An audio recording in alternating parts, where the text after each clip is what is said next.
Jairo, te pregunto, ¿este asunto del poeta como alguien triste, existencialista o alcohólico es un asunto caricaturesco en la película o crees que hay un asunto que es muy real en la cotidianidad, que efectivamente quien escribe o es creativo suele tener estas características de personalidad?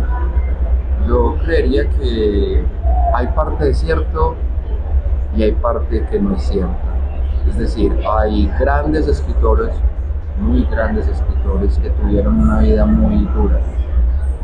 En otros casos, los escritores van constituyendo su vida y su obra es un paralelo entre sus actividades, entonces se sostienen y están pues como con su actividad, obviamente reconociendo que el mercado de los poetas, pensándolo como mercado de la poesía, es un Okay. mercado muy difícil, porque a diferencia de otros mercados no alcanza la inmediatez.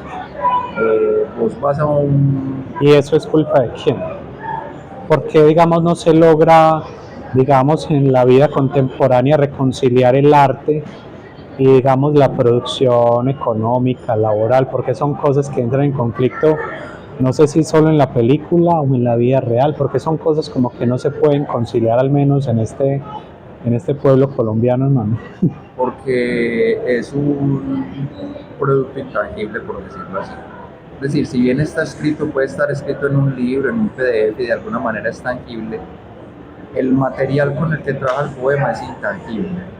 Y las cosas intangibles, lo ha mostrado la sociedad, son difíciles de vender. Voy a dar un ejemplo de algo que sí se vende, pero incluso es difícil de vender y no tiene que ver nada con el campo cultural, una tarjeta de crédito. Las empresas de call center contratan gente en cantidades para vender tarjeta de crédito, que es de alguna manera lo intangible, porque lo que importa no es el plástico, vos puedes hacer tu compra desde el celular. Entonces, en el mercado hay unas clasificaciones, por decirlo así, de los intangibles, y hay unos intangibles que de alguna manera pasan a ser una especie de capricho de la persona. Entonces, la poesía en la sociedad generalmente es tomada como un capricho, un gustico. Vale, yo frente a eso tengo pues como un comentario que me ha surgido mucho y es ¿por qué hay ejercicios, artes o disciplinas que son menos promovidas por el sistema, que son menos estimulados económicamente? Para mí, digamos como el arte, la poesía y muchas otras artes, lo que estimulan es una vida de mayor mesura en el consumo de todo tipo de bienes, sea ropa, sea cosméticos. Vos te conformás con cuestiones mínimas y eso no le conviene a todo el sistema de flujo constante que de alguna manera requiere el capitalismo. En esa medida, por eso creo que el arte de la poesía es un arte castigado por el mismo sistema en la medida en que lo que va a producir es sujetos que no consuman, que no compren más, y efectivamente lo dibuja muy bien el castigo que ha vivido económico este sujeto al tratar de seguir sus vocaciones y su pasión artística. Sí, es bien interesante pensar eso, ese aspecto de las realidades, porque hay disciplinas que tienen como un lugar marginal. Eh, Incluso disciplinas formales, por decirlo así. Hay, hay cierto menosprecio, por ejemplo, también por el filósofo que tiene un destino muy semejante al de Vale, el poeta, más que el escritor en general, el poeta. No sirve para nada, es un vagabundo todo eso. correcto. Frente a eso yo te tengo una pregunta importante. Si hoy en día es muy extinto este arte o muy estigmatizado por muchos, ¿cómo podría rescatarse su importancia o hacerse ver? ¿Cuál es la importancia de la poesía y el arte a este mundo tan extraño? Estamos acá en un centro comercial, Los Molinos, un montón de comercio, un montón de bienes materiales, de intercambio. ¿Cuál es la importancia del artista y del poeta en un mundo como este, lleno de cuestiones tan efímeras? Yo creo que el artista permite segmentar el tiempo.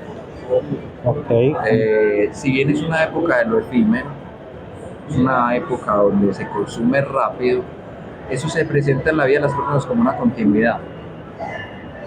Hay que comprarle tales cosas, trabajo, compro, y ese comprar es en la casa, compro el mercado, compro mis cosas, compro mi Netflix, compro mis películas, compro mi entretenimiento en general, ¿cierto? correcto. Cuando entras en estas artes que no son tan comerciales, vos te pones en una disposición distinta. Es una disposición muy distinta del espacio de que voy a ir a entretenerme a comprar, no sé, en American Eagle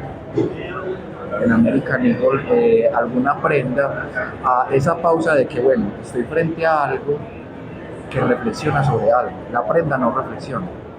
Ok, La prenda no te invita a vos a pensar, la prenda simplemente te dice, te gusta, llévame. correcto. El poema no te dice eso así de entrada. El poema llega y te enfrenta a él.